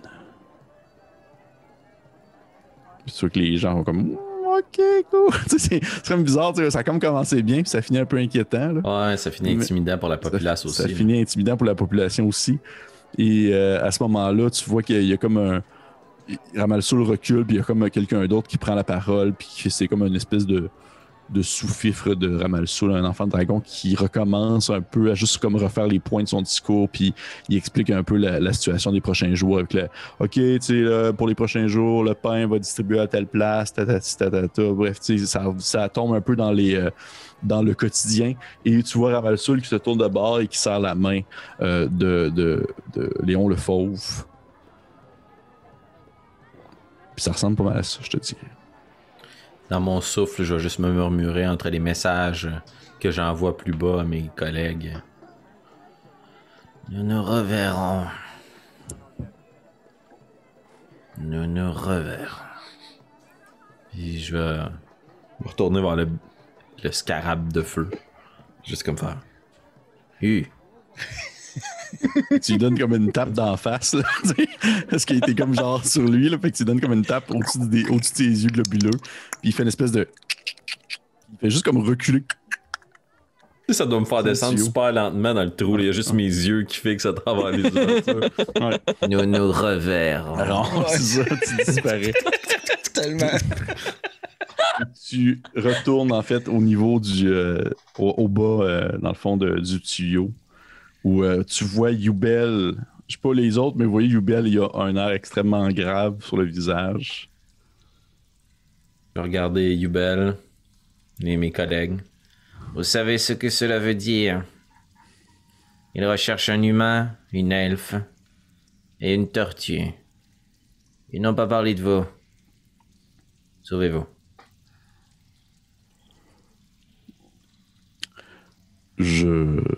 Je suis désolé, mais ma mission n'est pas terminée pour autant. Sachez que nous nous accompagnez, vous mets en danger. Écoutez, je crois que j'ai connu pire à rester dans ces souterrains durant les dernières semaines. Je n'ai pas de problème à suivre un humain, une elfe et une grosse tortue. Il me fera plaisir de vous avoir avec nous. Je voulais simplement que cela soit de votre propre chef. Je comprends. Par contre, ça pose beaucoup de questions sur la suite des choses. Oui. Je crois que nous avons besoin de réfléchir à une stratégie. Est-il encore possible de se rendre dans ce lieu sécuritaire, Grimblanc? Oui, vous n'avez qu'à me suivre. Puis tu vois qu'il regarde le gros scarabée. Probablement que t'es encore en fait sur le gros scarabée même. Il est comme un peu immobile, puis le gros scarabée, il a l'air de rester immobile, puis il te regarde dans les roues, puis il fait comme siffler à l'intérieur. Nairou va prendre le chatka, puis ça va peut-être prendre 2-3 coups pour se positionner comme du monde. Là. Oui. À un moment donné, il y a un... Parfait. Je vais te demander, s'il te plaît, Nairo, de me faire un jet de nature. Oh non. Cette partie de la partie est commanditée par le Festival Western de Saint-Tite. Tu vois, tu fais 17, ça prend 2-3 coups, ça fait... Puis là, tu fais... Puis tu vois le scarabée qui... Ses antennes commencent à bouger à gauche à droite, vraiment rapidement. Puis il commence à shaker un peu, comme gentiment pour te laisser sous-entendre, Alphonse, qu'il faut que tu débarques de lui, là, sur lui. Dès qu'il s'agite et qu'il n'a pas l'air dans son assiette, moi je débarque, c'est sûr. Okay. Puis tu vois qu'à ce moment-là, il s'éloigne un peu puis il commence à creuser dans le sol. Puis il disparaît d'où est-ce qu'il venait. Fascinant. Tu vois, Grimblanc se retourne vers toi puis il fait... il se retourne vers toi, Nairo, il dit « C'est très bien. C'est beaucoup plus facile de les faire partir que de les faire revenir, mais c'est un très bon début. » Merci beaucoup, Grimblanc. Avec un peu de chance, nous aurons tout le temps d'apprendre ensemble comment manier cet objet. Oui, avec un peu de chance. Suivez-moi. Oui, il reprend un peu le devant. Il vous a fait passer au travers de quelques corridors à gauche et à droite. Et vous atteignez finalement l'entrée d'une crevasse qui est comme disponible, trouvable sur le coin d'un mur de pierre façonnée, mais la crevasse, elle est naturelle, a été comme creusée avec le temps par l'érosion et justement le temps. Et vous pouvez dans le fond pénétrer à l'intérieur de celle-ci. C'est très étroit. Toi-même, Ostan, il faut que tu te compresses un peu, que tu te serres un peu les mains, même que peut-être que si tu as de l'équipement sur ton dos, tu l'enlèves puis tu le gardes comme pas loin de toi. Et vous réussissez à vous faufiler au travers de cette crevasse-là de pierre humide et mouillée pour finalement déboucher dans une petite alcôve, comme un petit dôme de pierre obscur au sable froid et humide aussi. Et vous voyez que c'est assez grand, c'est peut-être grand comme un 20 pieds par 20 pieds. Là. C'est vraiment pas gigantesque. Et Grimblanc dit ici, nous sommes en sécurité. Il se fait c'est un endroit où je viens pour me reposer et où les vieux de mon clan peuvent entendre la pierre bouger. Y a-t-il d'autres issues? Non. Je vous reviens. Je vais partir avec mon tombe, laisser mon équipement, puis je vais me rendre à l'entrée de la crevasse. Je vais prendre 10 minutes pour sortir des phrases, puis comme faire une espèce de fil d'araignée là, qui va devenir mauvaute, puis qui va disparaître avec juste une toute petite cloche. Puis je vais incanter un rituel alarme. Parfait. Qui va me permettre d'être avisé dans mon esprit si jamais il y a quelque chose qui pénètre dans la crevasse. Et là, ça va être dans ton esprit, ça sera pas pour tout le monde. Au bruit, exactement. Puis ça le ping me réveille si je dors. Parfait. Tu fais ton sort, cette espèce de ces petites lignes mauves qui se forment avec la petite clochette qui cogne une fois pour signifier dans le fond que le sort est bien placé. Comme le bruit d'un micro-ondes. Oui, à peu près. Et tu reviens vers ton groupe par la suite. Et vous voyez Grimblanc est déjà comme assis dans un coin immobile, comme s'il ne faisait qu'attendre que le temps passe. Parce que c'est comme une de ces manières où ils profitent de la vie vraiment dans le moment présent. Et un simple 5 minutes d'immobilité est un 5 minutes gagné.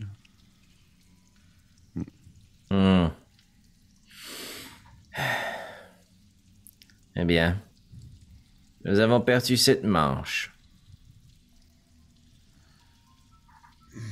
C'est le moins qu'on puisse dire. Yubel se tourne vers vous. En fait, surtout vers toi, Osnan. Puis il va dire avec les centaures, qu'est-ce qu'il en devient? Je crois que nous avons tissé des bons liens. Je crois qu'il y a un respect mutuel. Il y a été discussion de se revoir, je crois. Bref, je crois que Mokadam nous a dans ses bonnes grâces. Bon, mais au moins, c'est c'est ça de positif. Il n'y a pas que l'échec qui vous entoure. Non. Il faut être capable de voir ce qui peut ressortir de cela. Est-ce que vous pensez que Mogadam peut être une alliée puissante dans la résolution de notre problème commun? Eh bien, puissance, oui. Nombreuse. Nous avons vu une trentaine de têtes de centaures, donc loin de rivaliser avec un empire, mais elle saurait nous guider vers peut-être des alliés, d'autres forces. Puis là, je regarde Grain Blanc, puis je fais... Et le petit, là, il nous aime beaucoup. Les Tricrines nous en doivent une, non? Oui. Les Tricrines ne sont pas des combattants, par contre, vous le savez. Nous nous cachons, nous ne nous battons pas. Pourtant, vous êtes ici avec nous aujourd'hui. Vous avez eu le courage de venir jusqu'ici. Il fait oui, mais nous sommes cachés présentement, comme ce que nous faisons d'habitude.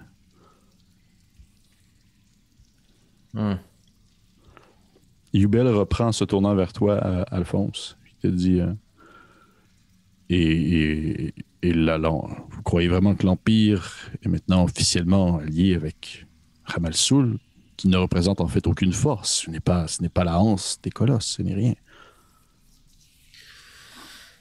Je ne crois pas que l'Empire en soi, celui que nous représentons, soit lié à Ramal-Soul. Et je crois que Léon le Fauve et sa garnison le sont. 300 hommes attendent au fort de Riant. Ils prendront tranquillement leur place à l'intérieur de la faille. Extermineront tous ceux qui ne sont pas en accord avec leur montée au pouvoir. Plus le temps passe, plus ils seront nombreux, et plus ils seront difficiles à déloger. Et votre solution? Pour l'instant, se reposer. Je dois parler à quelqu'un, essayer d'obtenir des réponses d'une personne plus sage que moi. Oui, fort bien. Puis à ce moment-là, Yubel reprend conscience un peu de votre état physique que vous avez. Puis il fait oui, le repos, c'est une bonne chose, le repos. Fort bien. Il s'en va comme s'installer dans un coin, lui aussi. Il installe un petit drap sur le sol, comme un petit drap fait en petit tissu, puis il s'assoit dessus en petit bonhomme, puis la tête entre les jambes, puis vous l'entendez comme prendre des grandes respirations. Tranquillement, son rythme cardiaque semble baisser, puis il va tomber tranquillement vers un sommeil un peu perturbé.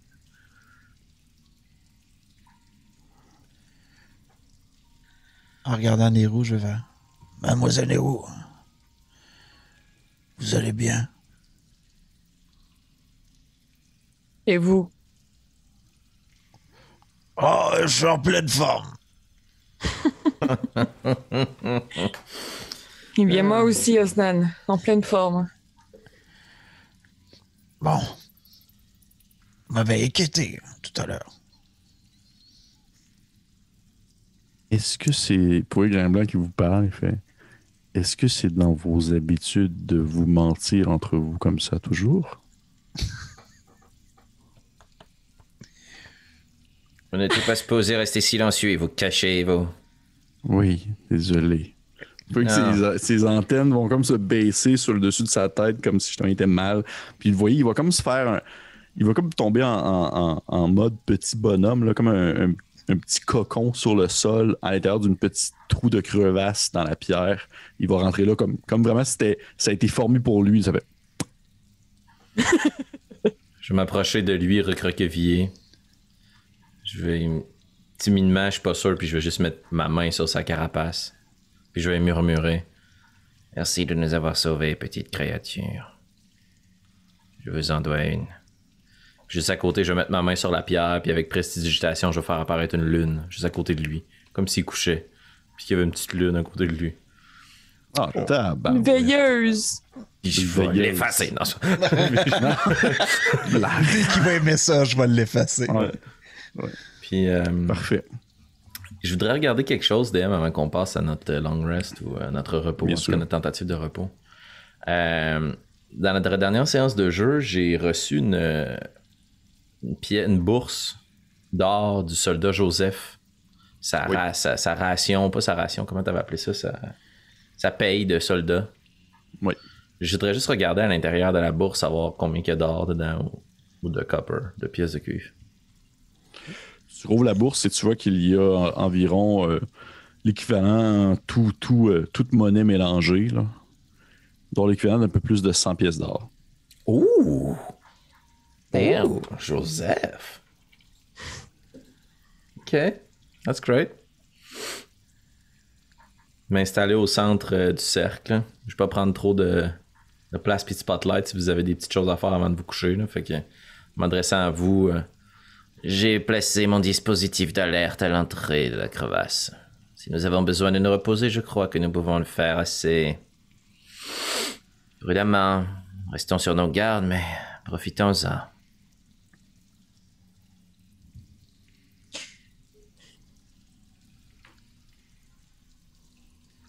Ce qui s'est passé avec Henri dans les souterrains plus tôt aujourd'hui. Si nous restons ici, ça risque d'être commun et d'arriver plus souvent. Tout à fait. Nous ne sommes pas assez forts, Alphonse. Je sais. Bon, parlez pour vous, hein. Il y a une nuance entre le courage et la folie, Osnan. Il n'y a aucun problème à ce que vous vous défendiez vous-même. Là n'est pas la question, mais vous ne pouvez pas nous défendre nous deux en même temps aussi. À ce sujet, Nairo, je voudrais vous présenter mes excuses. Pourquoi? Lorsque nous étions avec Mogadam et les centaures, l'un d'entre eux s'est approché de vous alors que vous soigniez le perdant, Zenek. Oui. Je me suis interposé. Je ne voudrais pas que vous perceviez ce geste comme une mention que je ne vous juge pas digne de vous défendre vous-même. J'apprécie vos excuses.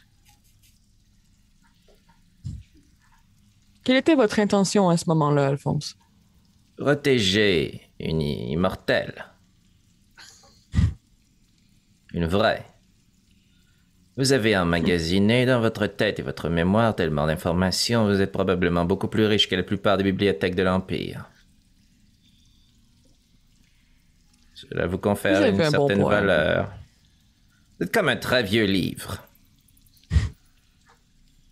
Que j'ai mal jugé par sa couverture. Pardonnez-moi. Et Osnan, tandis que nous y sommes, après avoir frôlé la mort, je crois qu'il serait préférable si je pars 6 pieds sous terre de ne pas partir avec des remords. J'accepte vos excuses. Je vous pardonne de m'avoir lâchement frappé derrière la tête. Merci, Alphonse. Quant à vous, Yubel. Ceux qui dort. Merci.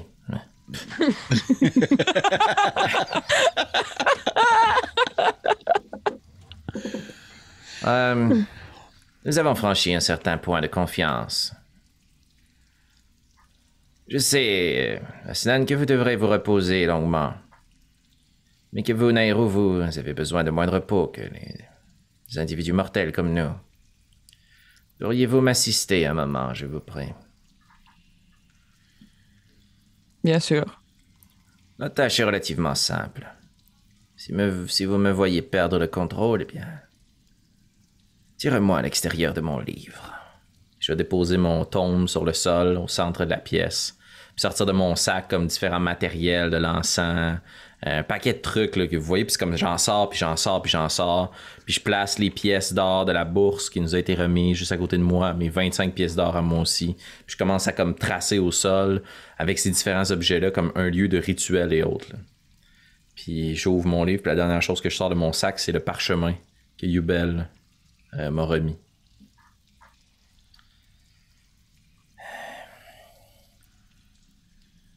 Nous nous faisons confiance, n'est-ce pas? Bien sûr, 4. Très bien. Puis je vais faire apparaître ma plume. Puis elle va commencer à tracer frénétiquement des choses à l'intérieur de mon livre. Puis à tracer comme à répétition, là, comme si on voulait entailler le papier, une espèce de rectangle dans une des pages. Sûrement la page gauche, puis la page droite, il y a des lettres puis des écritures qui apparaissent. Puis à force de tracer dans la page gauche, c'est comme si elle commençait à déchirer. Puis quand elle déchire, vous voyez apparaître une espèce de portail, si vous voulez, à l'intérieur. Comme si elle tombait, puis des centaines de pages commençaient à tomber à l'intérieur du livre. Puis une petite lumière mauvaute commence à en émaner. Puis vous prenez conscience à quel point je suis vieux. J'ai des grosses cernes sous les yeux, mes cheveux sont grisâtres, rongés, j'ai plein de taches de vin sur ma peau, mes doigts sont squelettiques. Mais dans mes yeux, il y a une vivacité plus jeune que celle qui est transmise par ma carcasse. Puis je veux juste murmurer. Antiméus, venez-moi en aide. J'ai besoin de votre savoir. Acceptez cette modeste offrande. Je vais prendre les pièces d'or les unes après les autres, puis je vais continuer à juste réciter la gloire du magicien Bartiméus Fine-Plume. Je vais commencer à les dropper à l'intérieur du portail. Puis je continue à en dropper, puis à en déposer à l'intérieur, puis vous voyez qu'ils se font aspirer. Puis je remplis de l'encens sur la page à côté de moi, puis la plume, elle se fait aller frénétiquement. Prenez ceci pour moi, mage. Puis je vais laisser tomber le parchemin à l'intérieur de la page. Puis j'apprends un sort. Après un sort, vous... Ben écoute, regarde. Casual Monday. Casual Monday. Vous, de votre côté, vous apercevez, on va dire, Alphonse faire ces actions-là, faire ces mouvements-là, et ça perdure le temps que ça doit perdurer. Il doit y avoir peut-être un 2 secondes au moment où est-ce que Alphonse termine d'apprendre son sortilège et qu'il revient un peu vers vous. Sauf que pour toi, Alphonse, ce 2 secondes-là va durer environ 1 heure. Alors que tu termines de faire ton dernier mouvement ton dernier sacrifice de biens matériels pour l'apprentissage de ce sortilège que tu déposes à l'intérieur de ton livre, tu te rends compte que autour de toi, t'es plus dans la grotte souterraine avec tes alliés.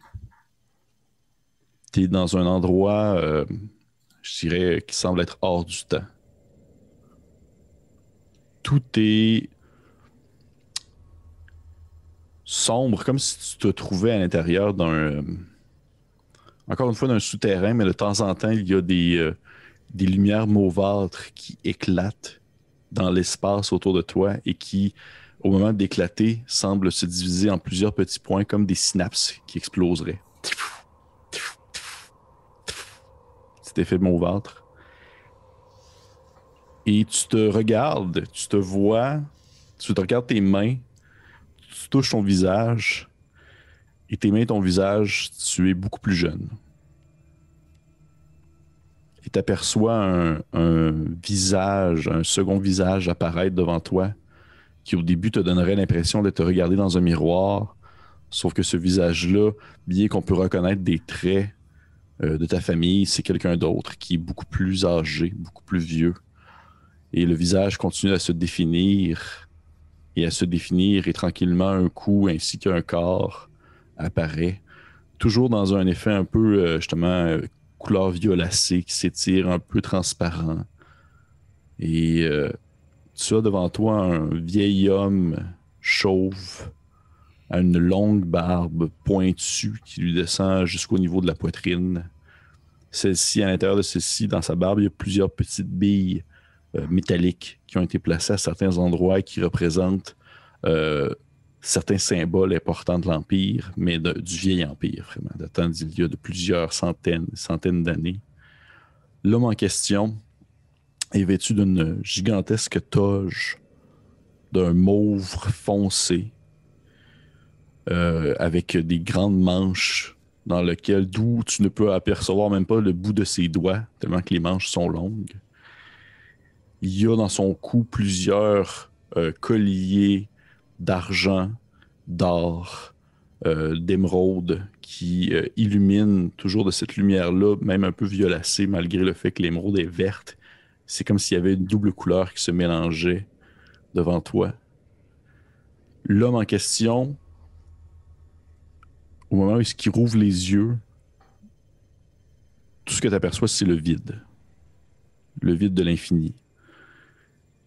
Des picots blancs à l'intérieur des pupilles noires, comme si tu pouvais apercevoir le ciel étoilé au travers de ses iris.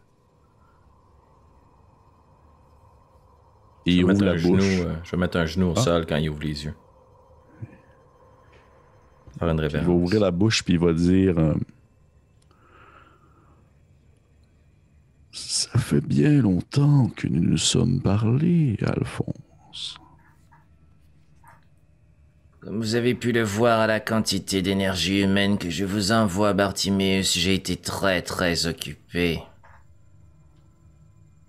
Il fait effectivement un ennemi de l'Empire. Qui aurait deviné cela? Vous savez tout comme moi ce qu'est le véritable Empire, c'est pourquoi je me bats. Et qu'est-ce que tu apprends cette fois-ci, jeune mage? Bien malgré moi, faire confiance. J'avais tellement l'esprit rivé vers la recherche de mes ennemis que je n'ai pas réalisé que je me faisais des alliés de taille. Effectivement.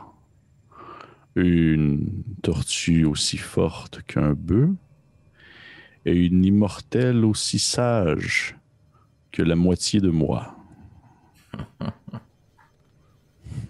Donnez-moi la puissance qui me permettra d'être égal à eux. Et qu'est-ce que tu m'offres aujourd'hui? Dit-il en comme pointant un doigt en direction de ce parchemin qui est apparu non loin de toi. La connaissance d'un nouveau sort à inscrire dans mon tome. Ok, il le prend dans ses mains. C'est la première fois que tu vois ses doigts. Il y a des très longs ongles de vieux monsieur. Vraiment, là, des longs ongles. Et tu vois même qu'il y a, dans le fond, il y a des fioritures qui ont été faites sur le bout de ses ongles, des espèces de dessins qui ont été creusés et qui ont été dessinés, un peu comme s'ils portraient, genre, justement, une forme quelconque de c'est quoi le terme, là? C'est du... manicure, genre? Manicure, exactement. Puis tu vois que c'est comme des espèces de vieux dessins arcaniques du bout de ses ongles. Puis il va prendre, dans le fond, le parchemin. Puis justement, il va comme l'ouvrir avec ses petits doigts osseux, où tu as l'impression de pouvoir presque voir vraiment le blanc de ses os pouvoir transparaître au-delà de ses doigts qui sont comme des longs filaments. Il l'ouvre, puis il fait... Mur d'eau. C'est décevant d'un certain point de vue, mais en même temps, cela pourrait être utile dans un désert. Effectivement. Et, comme à l'habitude, vous me connaissez, je pousserai l'audace. Déversez encore plus de votre savoir dans ce tome. Et prenez un peu plus de ma vie. Je n'en aurai plus besoin bientôt à cette vitesse. Alphonse. Alphonse, tu as tellement... Puis toi, il tend vers toi ses longs doigts squelettiques, puis il va comme te flatter un peu le bord de la joue avec un de ses longs ongles. Il fait tu as tellement de vitalité en toi et tellement un beau destin. Je n'aurais aucun avantage de te voir mourir si tôt. Je ne t'aurais pas choisi, Bambin, pour prendre ce tome si je ne voyais pas en toi des possibilités incroyables. J'ai découvert une force immense qui sommeille dans les profondeurs de cette caverne. Je ne pourrais pas en tirer les secrets immédiatement. Elle s'est adressée à moi. Elle a possédé mon esprit.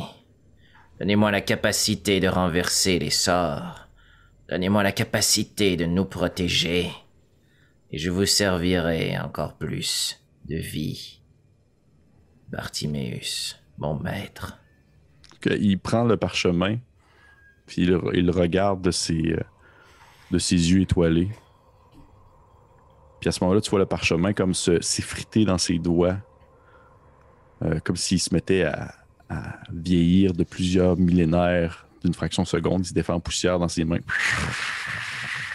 Et pendant ces quelques secondes-là, tu vois ses yeux s'illuminer comme si les constellations que tu pouvais voir au travers de entre ses paupières s'éclairaient de mille feux. Et tu l'entends faire une espèce de... Oui, toujours plus. Toujours plus fort. Et n'oublie pas, Alphonse, l'Empire va jusqu'où tu poses ton regard. Et là où je le poserai, je serai conquérant. Et tu te sens comme revenir devant ton livre soudainement.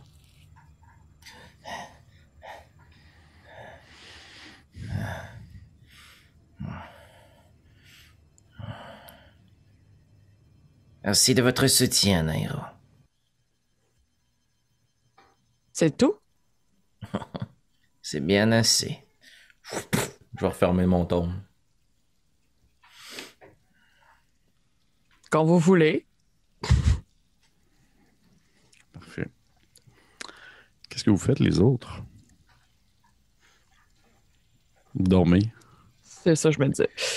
Du moment que personne ne s'est occupé de lui, il s'est endormi, il était tellement brûlé. Là. Nairo peut faire un premier tour de garde en plus de la clochette si Alphonse veut dormir. Ben, c'est sûr que moi, j'ai besoin d'aller prendre mon sommeil long, là. Fait qu'étant donné que toi, je sais qu'il y a une partie de ton sommeil, c'est la méditation. C'est pour ça que je me suis dit, peut-être si tu m'assistes un peu le temps de mon rituel.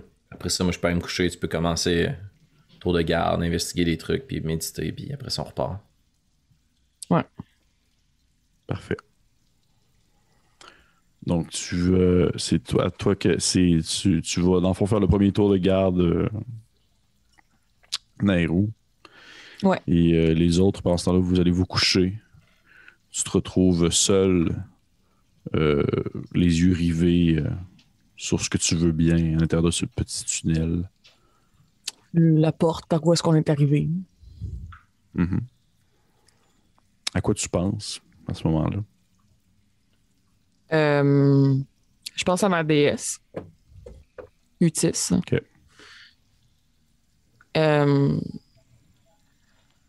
Avec qui j'ai une relation très difficile. Oui. Un peu comme... C'est un peu comme si depuis quelques années, depuis en fait qu'elle est sur le territoire de l'Empire, Nairo doute de sa foi, entre guillemets. Parce que avec son nouveau poste comme archiviste, recherchiste, anthropologue, elle n'avait pas besoin de servir de sa foi pour effectuer des sorts ou des trucs du genre. Et plus les années ont passé, puis ça fait quand même longtemps qu'elle est sur ce territoire-là, moins elle s'est mise comme à prier puis à devenir vraiment comme prêtresse, ce qu'elle était quand elle était au-delà de la mer d'Azur. Puis ça fait qu'elle s'est mise à entretenir une genre de relation un peu... Elle était un peu en colère contre cette déesse-là de se dire que tout ce qu'elle lui apportait, c'était un dernier recours en cas de danger. Fait qu'elle était fâchée après sa déesse, mais elle était aussi un peu fâchée après elle-même de se dire que les seules fois qu'elle entre en contact avec elle, c'est quand elle a besoin de quelque chose venant d'elle. Utis. Et d'être à l'article de la mort lors du dernier combat qu'elle a eu avec Henri et de ne pas avoir utilisé rien qui pourrait, ou presque, tu sais, spiritual weapon, arme spectrale et flamme. Tu sais, c'est des trucs un peu, plus flamboyants, mais c'est pas quelque chose qui lui demande une connexion profonde avec sa déesse. Et c'était plus, en fait, de voir Alphonse pratiquement mourir devant ses yeux sans qu'elle intervienne, qui lui a fait Nairou envers Nairou se demander si c'était pas un peu égoïste. Et si elle n'était pas devenue un peu trop humaine d'avoir passé autant de temps dans l'Empire pour être digne d'appeler Utis puis lui demander de l'aide aussi profondément. OK. C'est tout ça qui se passe dans sa tête. Pardon. Nairou, je vais te demander, s'il te plaît, de me lancer un jet de sauvegarde de volonté. Volonté... On parle de quoi? Excuse-moi, mon Dieu Seigneur, c'est 3.5 ça. Ainsi, j'étais dans le back in the days. C'est dans l'ancien temps. Non, ça va être un jet de sauvegarde, s'il te plaît, de sagesse. D'accord.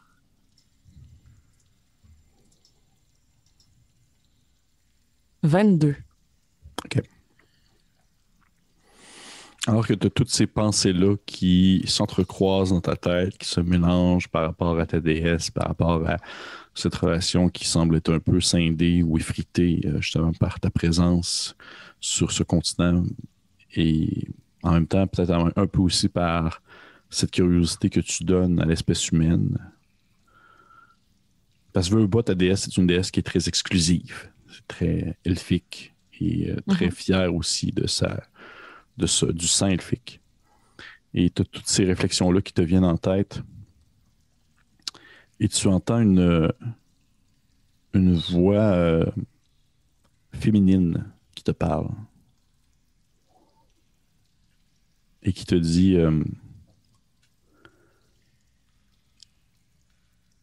si tu veux, je pourrais devenir ta nouvelle déesse.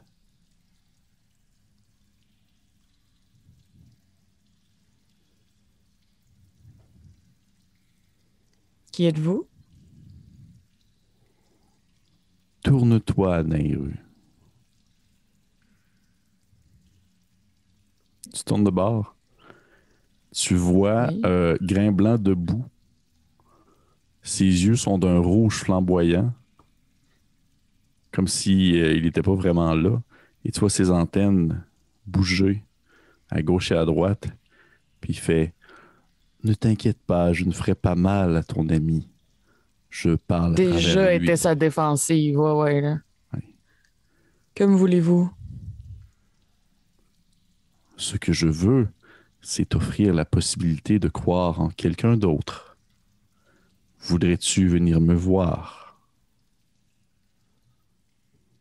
À qui ai-je l'honneur? Pour l'instant, tu peux m'appeler comme ton collègue aussi m'a nommé, l'œil rouge. Et nous allons arrêter la game là-dessus.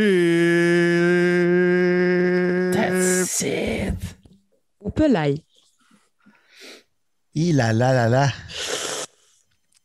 Grosse game. Grosse game. Grosse game! J'espère que les gens qui ont écouté ça à la maison, vous avez apprécié. Hey, partie 12 déjà qui termine. Merci encore aux personnes qui nous encouragent, qui nous like et tout ça. Je vous encourage fortement à partager, à annoncer la bonne nouvelle. Il y a encore des nouvelles personnes qui écrivent à chaque semaine. Ils vont dire comme « Hey, je viens de découvrir ça, Abélien, c'est cool. Yes. On est comme genre « Yes, c'est ça, exactement ça qu'il faut. » Fait que merci encore beaucoup pour vos mots, pour vos encouragements. Grosse partie, beaucoup d'apprentissage sur nos personnages. Et on se dit sur ce, mes chers amis, à la prochaine fois. Bye.